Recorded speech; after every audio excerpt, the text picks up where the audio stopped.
You're watching the Sporting Time Show with host Doug Thompson. Sponsored by Jewelry Barn and Pawn Shop. Good evening and welcome to the Sporting Time Show. I'm Doug Thompson alongside my co-host, Joe Brunk. That's me. I kind of elevate a little bit, Joe, when I introduce you. Yeah, you know, it's the stature. You gotta say it with your chest, Doug. I did. I kind of pumped it out a little bit. It is good to see you. What a week. Yeah. It has been in high school sports. Absolutely. And I got to tell you, I missed football last week. I was out of town, had a 40th reunion. I went to my alma mater's high school football game. Yeah. A lot of fun. I love football, first of all. It doesn't matter where I'm at. If I can find a game, I'm going to go. 40-year reunions are awesome. When you get there, you'll have a good time. I got a bit. You got a bit. I got a little bit to go, Doug. You got a little bit. Yeah. But it's good to be back. And I know you're going to tell me that 40 years ago, last weekend, you weren't here. It just cut off my whole bit, Doug. Let's get to the top five.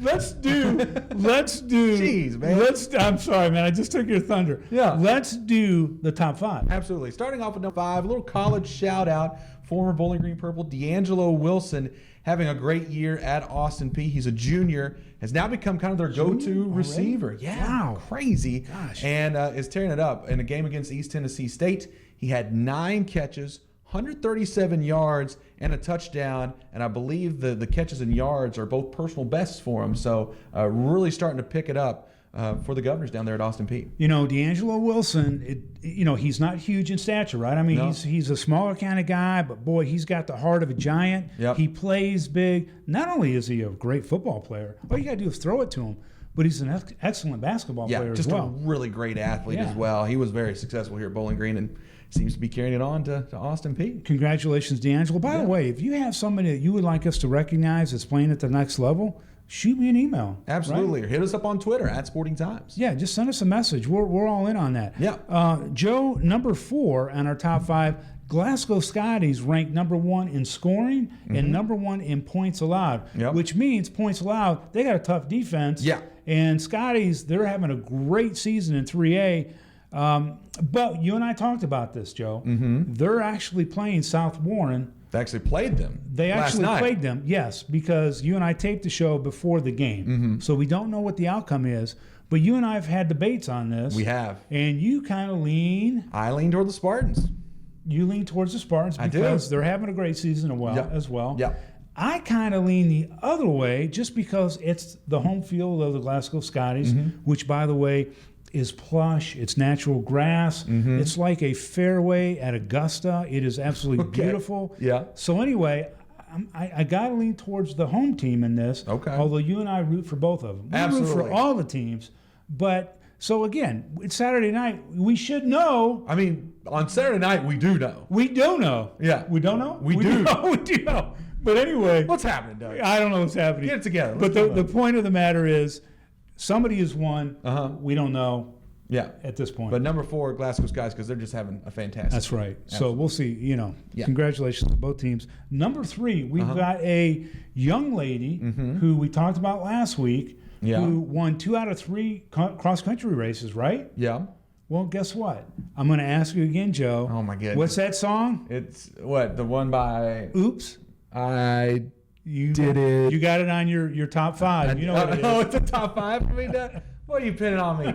Britney Spears. Oops, I did it again. This Lexi guy's a fan. Paskowitz This guy's did a it fan. again. The Gatorland run last weekend, she places number 1, winning 3 out of 4 cross-country meets. Yeah. You were a cross-country guy. You know how tough it is. I was not a good one. It's tough to. It's You tough. didn't win 3 out of 4. No, I did not at all.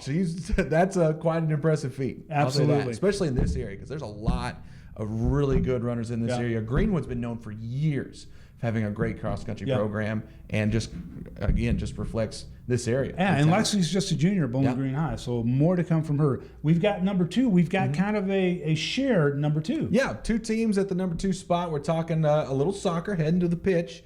Talking South Warren boys and the Greenwood ladies. Both of them playing really good soccer. South Warren's only loss on the year is to Bowling Green, which is a little bit of a head scratcher, but they bounced back and have played very well.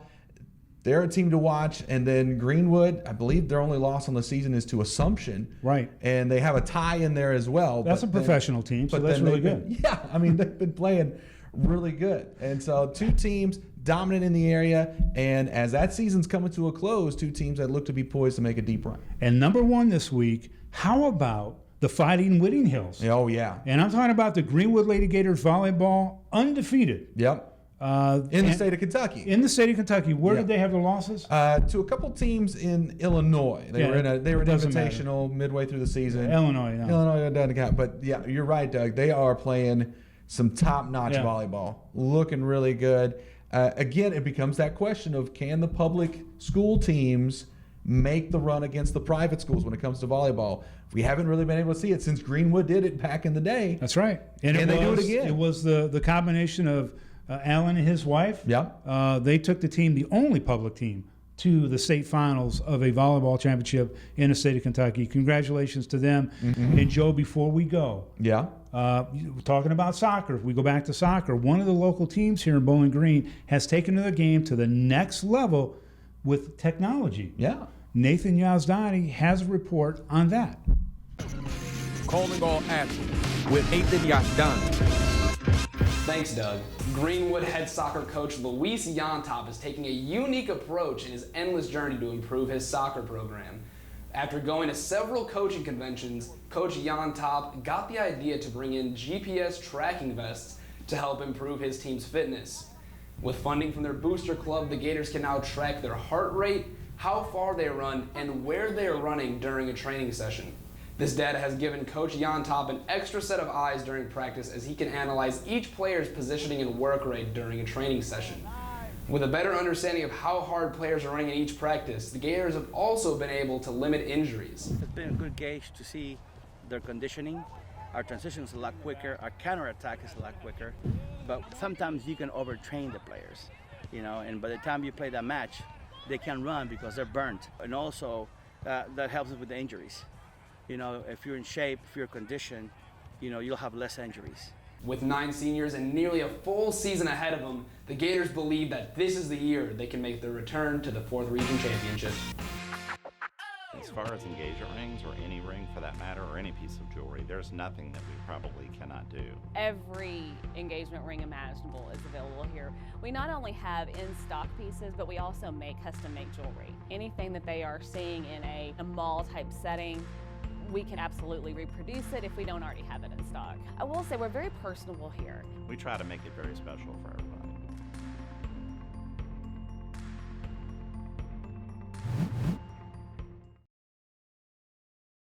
Thank you, Nathan, for that update. Now, I want to introduce our next guest, Evan Spader. He is a senior student athlete, running back, also baseball player. Evan, yes, good to see you, buddy. Nice to meet you. So, again, this is a new show. I've interviewed you probably 10 times since you've been in high school.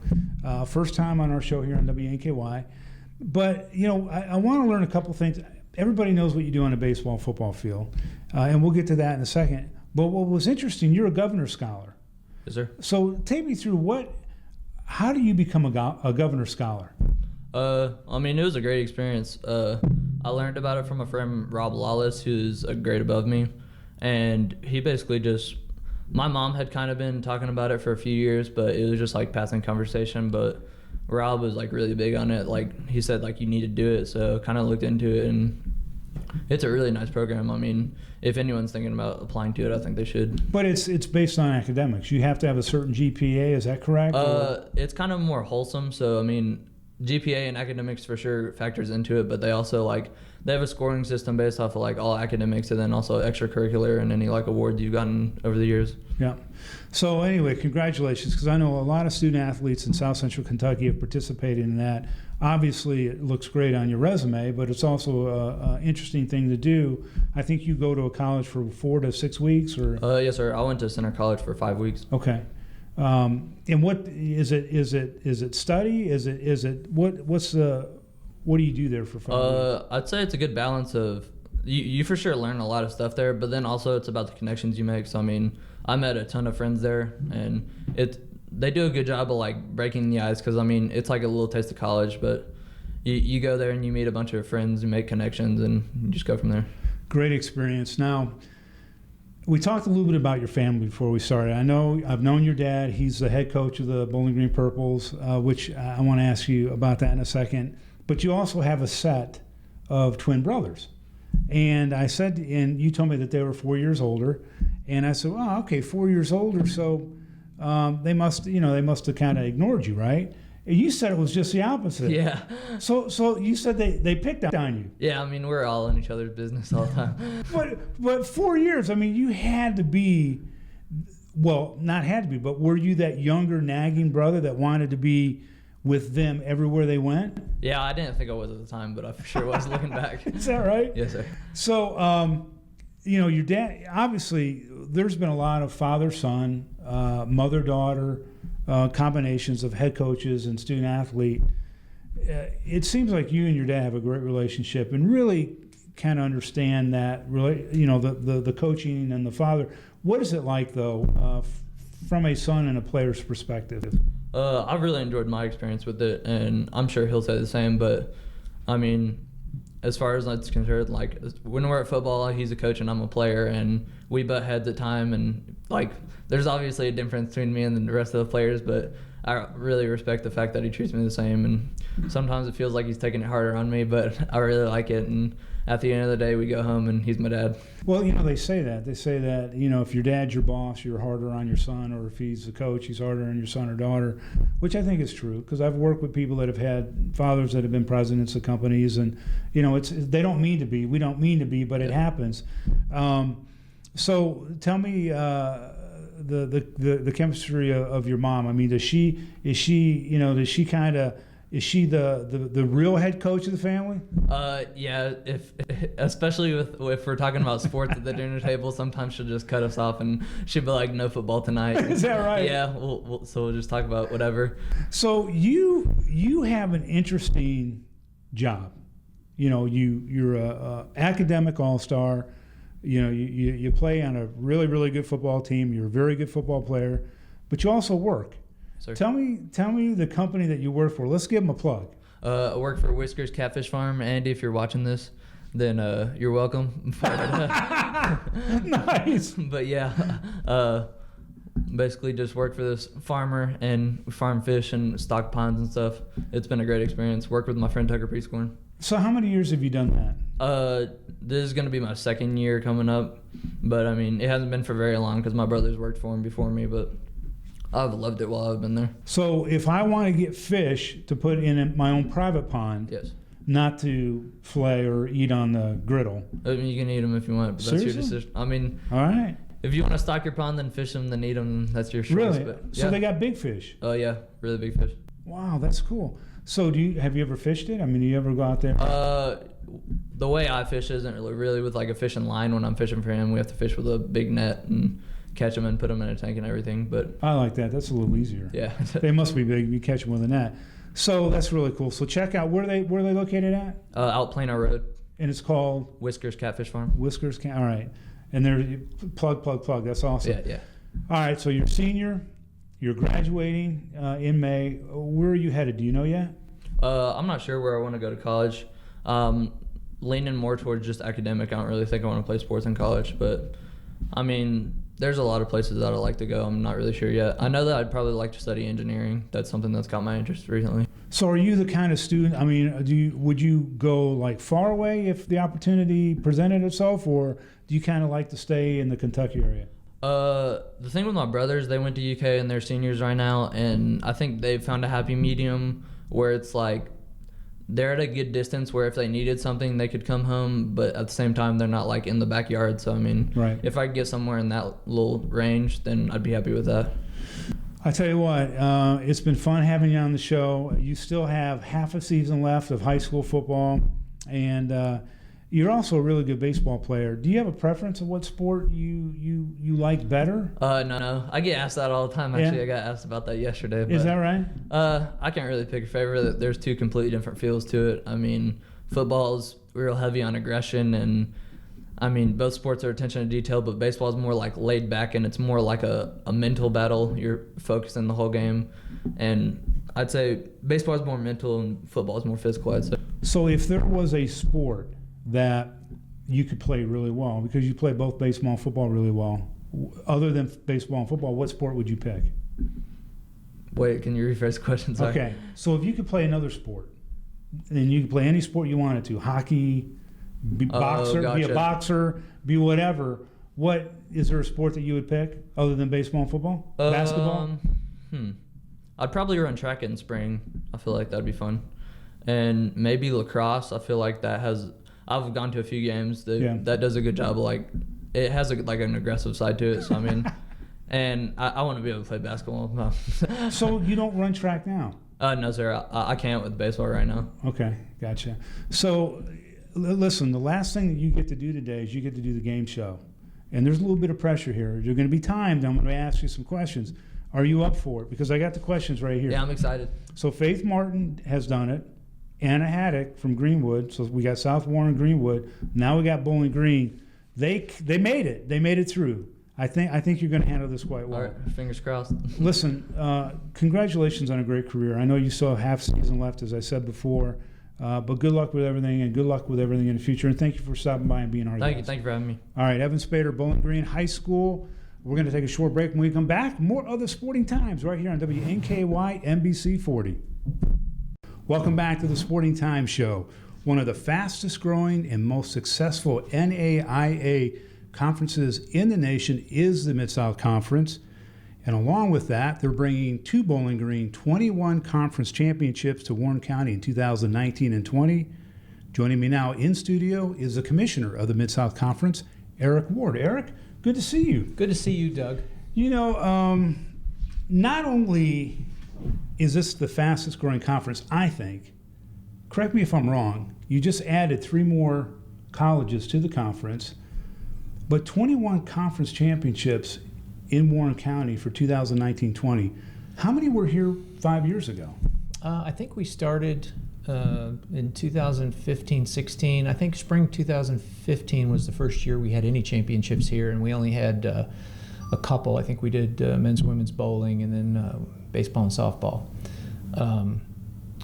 So it's grown from, the first full year we were here, maybe 10 or 12, to now we're doing 20, 21, 22 events. I can't keep track, but we're one of the few conferences that, in addition to hosting conference championships to qualify teams to go to national tournaments, we also do a lot of regular season events. Yep. We had a big regular season volleyball tournament here in Bowling Green the end of August, had 18 teams participate in that. We also do a number of junior varsity events throughout the year because all of our schools use athletics to help drive enrollment. And so they have a lot of extra student athletes that may not fit on a varsity roster. And so we try to find ways to give those student athletes a meaningful experience at the conference level as well. So not only are you bringing all these championships to Warren County Bowling Green area, but you also moved the conference office permanently to Bowling Green, and you are now a resident of Bowling Green. It's my home. My wife and I moved here about 1.5 years ago, and we love it here. It just made sense. We spent about 3.5 years driving back and forth from Georgetown, Kentucky, once a week. We were driving about 1,000 miles a month back and forth to Bowling Green, and one day my wife and I just looked at each other and said, why are we doing this? Why are we making all these trips back and forth? And we knew that it was going to grow at that point. We knew that there was going to be more activity, more events that we would be holding here, so it just made sense for us to make the move and move the office here. At the same time, that sort of happened in conjunction with a 5-year extension that we were able to work out with the Bowling Green Area Convention and Visitors Bureau that would keep us here through, I think, 2025, to the spring of 2025. So with that kind of longevity on the table and that kind of future for the conference in Bowling Green, it just seemed to be the thing to do. Full disclosure, I've been associated with the Mid-South Conference now probably 3.5, 4 years maybe. And before that, I really didn't know much about the conference. I didn't know much about the sports, the athletes. But I can tell you, it is so impressive. And for the viewers that are watching, we'll post where all the championships are going to be, but cross country, men's and women's soccer, men's and women's golf, men's and women's wrestling. This is a great opportunity for student athletes at the high school level to come out and watch a very high level of athleticism from these Mid-South Conference student athletes, because it blew me away. The first time I went to the men's and women's basketball championships, I could not believe the level at which they were playing. And of course, on the women's side of Mid-South Conference, there are many, many female athletes that played in the 4th region and 5th region and are now on the teams in the Mid-South Conference. So it blows me away. But, it's cross-country season now for high school athletes. Right. Come out and check out conference championships at a college level, because it's really exciting. One of the things that we discussed with local leaders here in the community when we first started exploring the possibility of bringing all these events to Bowling Green, one of the things that they felt was an advantage from a community standpoint, when you live in a community like Bowling Green and you have a large state university there, a lot of students kind of grow up thinking that that's their only option, right, in terms of getting a college education. And so I think what we've been able to do is expose a lot of the young people in the community to a lot of other options that they might have that may allow them to continue their athletic career beyond high school that they might not have been aware of before. I think it's also exposed a lot of our coaches to Bowling Green and Warren County as a really great place to recruit from. Absolutely. And coaches are creatures of habit when it comes to recruiting, and they tend to go back to the same fishing hole over and over and over again. Yeah. And so it's always good to be able to open that up and broaden their recruiting base. And I think you and I know that we've seen more and more Region 4 kids showing up on Mid-South Conference team rosters over the last 3 or 4 years. And I think that's a result of us being here and our coaches becoming more comfortable and more familiar and getting to know the local high schools and the local high school coaches, and just absolutely cultivating and harvesting this area more than they ever have before. It's a incredible conference, and you have absolutely turned it upside down. You added 3 more colleges this past season. Yes. To the Mid-South Conference, which makes it a 12 full member conference. Talk a little bit about where all these schools are at. I mean, they're just not located in Kentucky. They're everywhere. Yeah, we have football is our largest sport. We've sponsored football. Actually, the Mid-South Conference started as a football conference back in the mid-'90s. Schools that were playing football in the Mid-South were all members of other conferences, and they came together to form a football conference. And then at some point, 2 or 3 years in, some of them decided, hey, why are we in this other conference? We should all just get together and this be our full member conference. And it was 1997 when Mid-South sort of incorporated as it is today as a full member conference.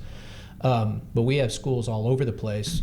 Football is our largest footprint. We have every NAI football program except for maybe 1 or 2 from as far north as Cincinnati, Ohio, all the way to Miami, Florida, are part of the Mid-South Conference. We have currently have 22 schools that play football in the Mid-South, and next year that number will probably be 23.